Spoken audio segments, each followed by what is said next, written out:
Welcome to the deep dive. Today we're plunging into a topic with a name that, well, it immediately grabs you. Pig butchering. Yeah. It sounds pretty unsettling, doesn't it?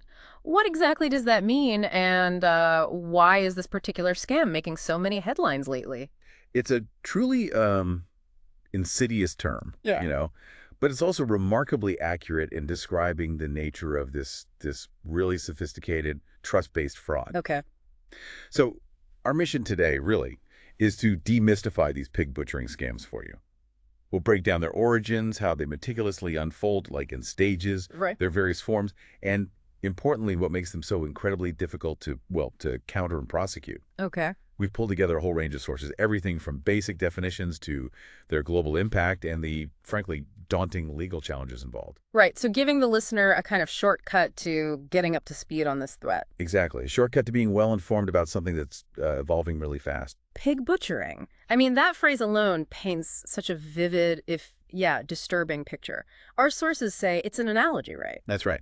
What's the origin of that specific term? How does it actually relate to these scams? It's drawn directly from farming, actually, and it's quite stark in its implication. Okay. A pig farmer fattens a pig, sometimes over several months, making sure it's well-fed, kept in a low-stress environment, Mm-hmm. all to maximize the quality and quantity of the meat. Uh-huh. And timing matters too, like young suckling pigs for tender meat, older ones yield more. Okay, I see the connection forming. Right. So in the scam context, the victim is the pig. They're fattened emotionally, financially over time before being butchered, which means, their assets are systematically stolen. Wow. It's chilling how well that analogy fits. So they're not just stealing money, they're effectively grooming their victims, treating them like a commodity. Precisely. And our sources define pig butchering as a subtype of something even broader, the long con. Can you maybe break down what characterizes a long con? How does pig butchering fit into that? Absolutely. So a long con is basically a confidence game that unfolds over a longer period, and it involves multiple, often quite intricate stages. Okay. Its whole design is to first earn the victim's trust, then steadily increase the potential profit for the scammer, and finally it culminates in the theft of assets and the scammer just disappearing. Right. What's really fascinating and yeah, deeply disturbing about these schemes is just how complex they are. They're elaborately planned, often involve a whole team of criminals with specialized roles. Like different jobs within the scam. Exactly. And they can take Yeah. days, months, even years sometimes to fully play out. That level of complexity sounds, well, it sounds daunting, even for the criminals. Why commit to such elaborate schemes instead of, simpler, quicker scams? It really comes down to the payoff. Unlike, say, a quick phishing attempt, a long con, especially pig butchering, relies almost entirely on the victim, the mark, voluntarily lowering their defenses. Ah, okay. They aren't just tricked into clicking a bad link.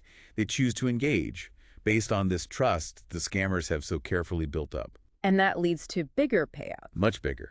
And often repeated payouts, too. But what if the victim is still a bit skeptical? I mean, people aren't usually that trusting, are they? How do they overcome that natural caution? That's a great question. That's where the illusion of control really comes into play. Illusions control. Yeah, the con artists work hard to address any lingering doubts by creating this mirage, this feeling that the victim is still fully in control of their decisions, their money. How do they do that? Well, they meticulously construct what our sources call a created stage, basically.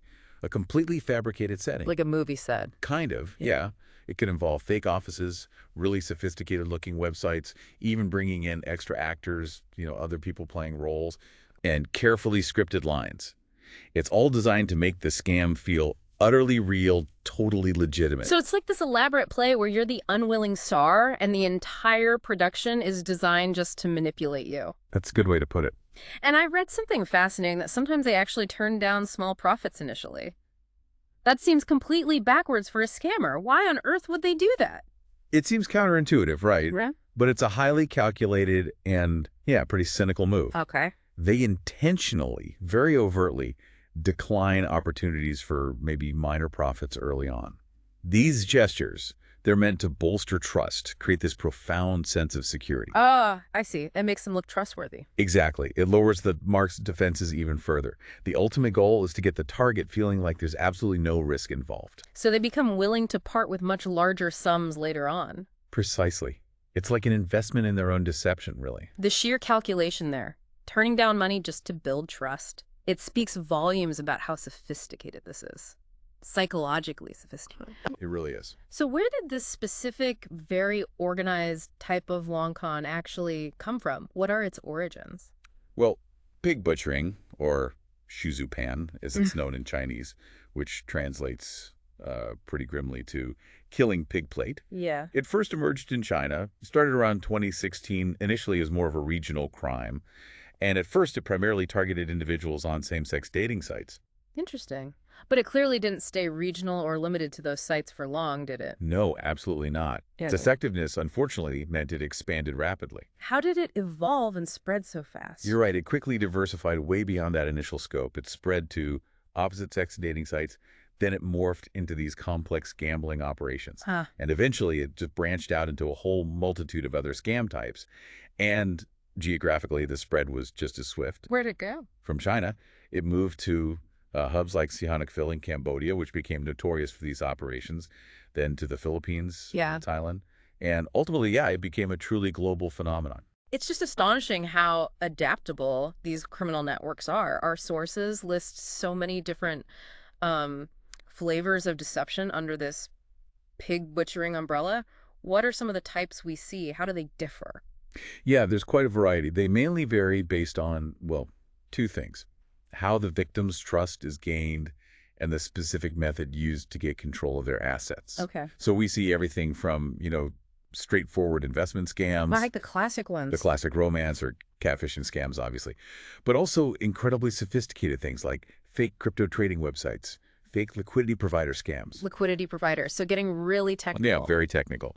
Then there's simulated gambling, personal data breach, or phishing attempts mixed in, even business email compromise BEC scams where they impersonate like a CEO to trick employees into sending money. Wow. And in a particularly cruel twist, Mhm. they even run fake crypto scam recovery efforts. No, really? Yeah, promising to help you get back the funds you already lost, but of course they just steal more. That's just adding insult to injury, isn't it? It really is. It's horrible. That's a truly comprehensive and, yeah, terrifying menu of deception. Looking at the financial side, though, some surprising patterns emerge about which ones pay out the most. Yeah, this is where it gets really interesting. Which types of these pig butchering scams end up being the most lucrative for the criminals? What's really striking here is that the romance-based pig butchering scams, they consistently rank number one. And by a pretty significant margin, actually, in terms of the average payout per victim. How much are we talking? Well, our sources show they average around $4,593 per victim. Okay. And how does that compare to others? Well, compare that to, say, NFT scams, involving those unique digital assets. They average around $4,095. Mm-hmm. Still high, but lower. Right. And then investment scams, surprisingly perhaps, average much lower, only about $413. Wow, $4,500 versus $400. That's an enormous difference. Why do you think the romance scams are so much more lucrative than, say, investment scams, which you'd think would also promise big returns? I think it circles right back to that core element of the long gone trust, but also emotional investment. Ah, the emotion. Exactly. Yeah. Romance scams meticulously build this deep personal connection, often over a long time. The victim isn't just investing money, they're investing emotionally in what they truly believe is a real budding relationship. Yeah, I can see that. And this profound psychological manipulation, it just makes them far more vulnerable, more willing to part with larger sums, often repeatedly because of that powerful illusion of intimacy, of security, of a shared future. It exploits really fundamental human needs for connection. That makes a chilling amount of sense. It's preying on something much deeper than just greed. Okay, so let's talk about the journey itself, the process. Our sources break down this deceptive dance, as they call it, into distinct stages. From the scammer's point of view, what does that multi-stage process actually look like? Right. So the overarching goal always is to subtly lure the victim into voluntarily giving up more and more of their assets over time. And this typically unfolds in about 5 distinct stages. Each one is designed to escalate the level of trust and, well, commitment from the victim. So stage 1, how does that trust creation part begin? What does that look like? Okay, stage 1, trust creation. The scammers start very slowly, very deliberately, avoiding anything that looks like a profit motive, No immediate ask for money. Absolutely not. Their primary goal is simply to gain the victim's trust. to systematically lower their guard. This could involve anything, really offering genuinely helpful advice on some topic, cultivating romantic interest, obviously, fostering a deep friendship, or just providing some other kind of perceived value. Anything that makes them seem benevolent, reliable, trustworthy. Okay, so they lay that foundation. Then once that initial trust is kind of cemented, how do they pivot? How do they move the conversation towards the actual fraud? That transitions into stage two, the lure. Once they feel that trust is firmly established, the scammer introduces an enticing offer. Ah, here it comes. Yeah. And this offer is always crafted very carefully to appear innocent, completely trustworthy, and crucially, highly profitable. Mm. And this is the point, the critical juncture, where the victim is asked to give up some level of control over their assets. It's usually presented as just a small step, towards this great mutual gain. Okay, so the victim starts transferring maybe small amounts of money or assets, but how do they keep up that illusion you mentioned that the victim is still in control? Right, that's stage three, money release. Yeah. The victim is induced, persuaded, to transfer control of their assets. Often it's to what seems like a trusted third-party platform, or very commonly using cryptocurrency, because those transactions are harder to trace and reverse. Right. The scammers work hard to reinforce the belief that the victim can get their money back, that they can reverse the transaction anytime they want. They might even let them take a little bit out. Exactly. Small test withdrawals are often allowed during this stage, specifically to build confidence. See? It works. You can take money out. Ah, clever. Deviant. Very. But the critical point here is the permanent loss of custody of the majority of the victim's assets that they've put in, even if the victim doesn't realize it yet. So they might see a tiny payout, just enough to make them believe it's real, and that just cements the trap further. Okay, so Yep. what happens once the victim is truly kind of in the scammer's grip? They've put in serious money. That brings us to stage four, the fattening. This is where it really escalates. Okay. During this period, the victim ostensibly sees their investments just skyrocket in value on whatever fake platform they're using. Right, those fake numbers look great. Exactly. And the scammers, they redouble their efforts now, not just to increase trust in the scheme itself, but significantly to isolate the victim from outside influences. Isolate them. They How? actively try to make the victim mistrust friends, family, anyone who might raise concerns or ask awkward questions. They want to monopolize the victim's information flow. Wow. Cut them off from reality checks. Precisely. The absolute key to this stage is accelerating the amount of investment, pushing the victim, persuading them, coercing them sometimes to put in more and more money because they're convinced they're making these huge, easy returns. And then I imagine comes the inevitable, brutal final act. Yeah, precisely. That's stage five, the vanishing. The butchering part of the analogy. Exactly. The scammers exit, usually quite abruptly, when they think they've extracted the maximum possible assets, or maybe if they sense the victim is getting suspicious or running out of money. And how do they vanish? Communication channels are just cut. Texts stop, calls aren't answered, profiles disappear. Any fake websites or platforms they use are abandoned overnight. Gone. And the stolen funds, they're rapidly tumbled, mixed, filtered through countless complex transaction channels, especially with crypto, to completely obscure their final destination. Making it impossible to follow the money. Pretty much. The ultimate goal is just to disappear without a trace, leaving the victim with absolutely no way to get their money back, no means of redress. It's like they just evaporate into thin air, leaving this trail of financial and emotional devastation. And as if that wasn't bad enough, our sources mention this particularly cruel twist, adding salt to a wound with post-scam demands. Ugh, yes, this is a major red flag and just a truly cynical part of these scams. It's a demand for more money after the initial theft has happened, supposedly for the release of the scammed funds. How do they justify that? They often cloak these demands as, taxes or administrative fees, processing costs, maybe early withdrawal penalties, all bogus, of course. Right. The absolute clear tip-off here is this.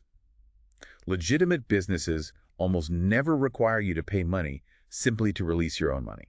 That just doesn't happen. That's a huge red flag right there. Massive. And furthermore, though it's maybe less common, sometimes new scammers will pop up after the first ones vanish. They pose as recovery specialists. Oh, no. Yeah, they contact the victim, say, we could help you get your stolen money back.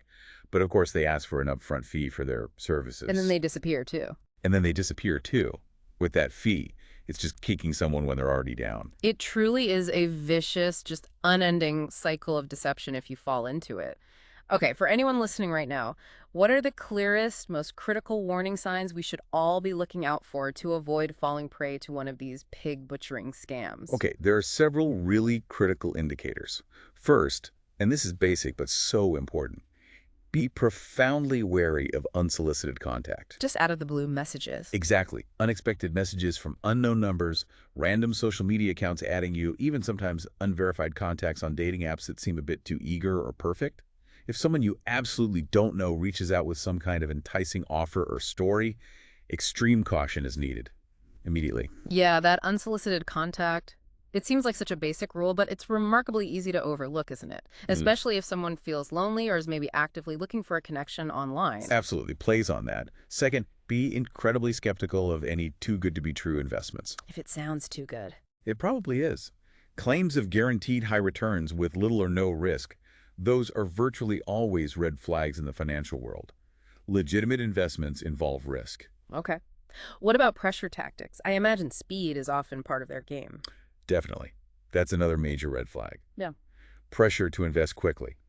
Legitimate financial opportunities. Legitimate relationships, too. They rarely, if ever, require you to make huge rush decisions. Mm-hmm. Anyone pushing you to act now before it's too late is likely suspicious. Makes sense. And also, specifically with a romance angle, exercise extreme caution if an online suitor very quickly professes incredibly strong feelings for you. Yeah, the love bombing thing. Exactly, love bombing.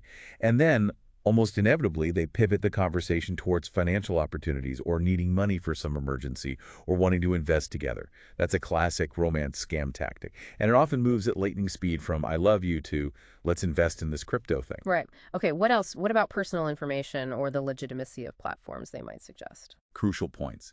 Never, ever share sensitive personal data bank details, account passwords, photos of your ID with unverified individuals online, no matter how much you think you trust them based on conversations. Even if they've shared personal stuff about themselves. Especially then, because that could all be fake too. And always check if any investment websites or apps they recommend are properly registered with official financial regulators in your country. Do a quick search. Good tip. And here's a big one.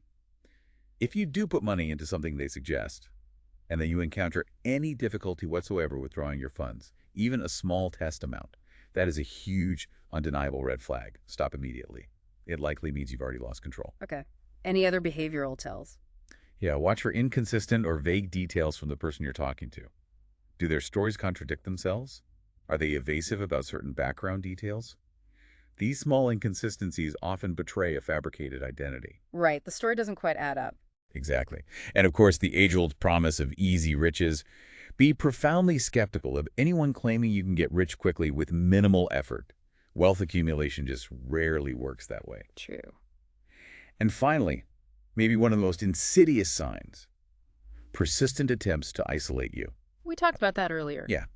If the scammer tries to monopolize all your attention, if they encourage you to cut ties with or distrust loved ones, friends, family, financial advisors, anyone who might offer a different perspective, that is a clear sign they want to control your information flow and your decision-making, ensuring you only hear their narrative. Yeah, keep you in their bubble. Those are all really clear, practical red flags. They all point back to manipulation, control, and things just not feeling quite right. Exactly. Trust your gut. Okay, so our sources also detail this global web, right? The communication channels they use and the origin hotspots for these scams.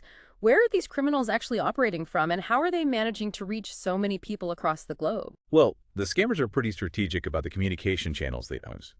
They go for things that offer, basically, ease of entry, a lack of robust identity confirmation, and an easy escape route when needed. So, low barriers to entry and easy to disappear. Pretty much. This means we see widespread use of just mainstream text messages, obviously.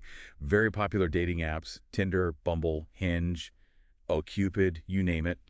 Social media platforms are huge. Facebook, WhatsApp, Instagram, WeChat, Telegram, even things like Snapchat and Pinterest sometimes. Wow, Pinterest too. Yeah, anywhere they can make initial contact. They also leverage voice over IP or VoIP chat apps, apps that let you make calls over the internet instead of a regular phone line, often using temporary numbers. Right, harder to trace. And common email applications too, Gmail, Outlook, etc. Basically anywhere people communicate digitally. Okay, and what about their physical locations? Where are these scam operations often based? So analysis suggests the largest number of these sophisticated pig butchering scams have been traced back to operations based in nations like North Korea, Russia, Myanmar, especially that notorious border town, Mayawati. Heard about that place. Yeah, it's become a real hub, and Iran as well. Beyond these sort of primary source countries, there are also numerous other hotspots for general crypto crime, which facilitates this, including, surprisingly maybe, the United States, the UK, Japan, Hong Kong, Canada, and others. It's truly a global web of operations. So it's not just one region. And are there specific identifiable groups or individuals who are considered the big players in this whole crypto crime industry that enables pig butchering? Yes, absolutely. Our sources specifically name some highly sophisticated, often state-linked or large criminal organizations. For example, the Kimsuki espionage group from North Korea. They're known for state-sponsored hacking, and this fits their portfolio. Okay. Then you have groups like the Sinaloa cartel from Mexico, primarily known for drug trafficking, but now heavily involved in laundering money through crypto, which intersects with these scams. Right, cleaning dirty money. Exactly. We also see groups like TrickBot affiliates, a Russian network infamous for ransomware attacks, now diversifying into these types of fraud, too. These aren't just individuals working alone in their basements. These are often highly organized, well-funded criminal enterprises. That really paints a picture of how serious and organized this is. It's clear this is a deeply entrenched global organized crime problem. But what about the victims? If someone unfortunately gets caught in one of these scams, what about legal recourse? Can these crypto scammers actually be prosecuted? And the big question, can stolen funds ever be recovered? Yeah, this is where the reality gets incredibly challenging, frankly. It creates this vast kind of safe harbor for these criminals. How so?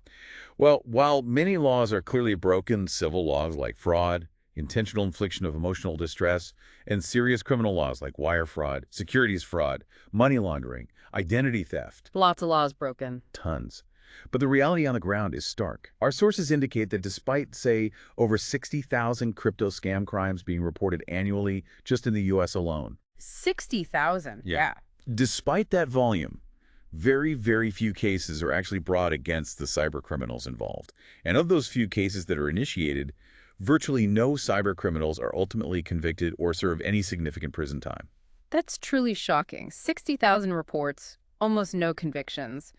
Given the scale of the problem, why? Why such a low conviction rate for these clearly pervasive crimes? There are multiple overlapping reasons, unfortunately. First, there's just the inherent difficulty in identifying the actual culprits, who operate under layers and layers of anonymity online. Okay, finding them is hard. Very hard. Ah. Second, the vast majority of the perpetrators are foreign nationals, operating from countries that often don't have extradition treaties with the victims' countries, like the U.S. or U.K. So even if you identify them, you can't bring them back to face justice. Right, jurisdiction issues. Huge ones. Third, there's often a diffusion of culpability. These are organized gangs, right, with multiple members playing different roles. Pinning down specific criminal responsibility on individuals within that structure is legally complex. Makes sense. And maybe surprisingly, even the issue of intent can sometimes be a factor. How so? Well, some sources indicate that many of the lower-level perpetrators, the ones actually doing the chatting, are themselves victims of human trafficking. They're held against their will in these scam compounds, forced by the gangs to commit these crimes. So, are they truly acting with criminal intent or under duress?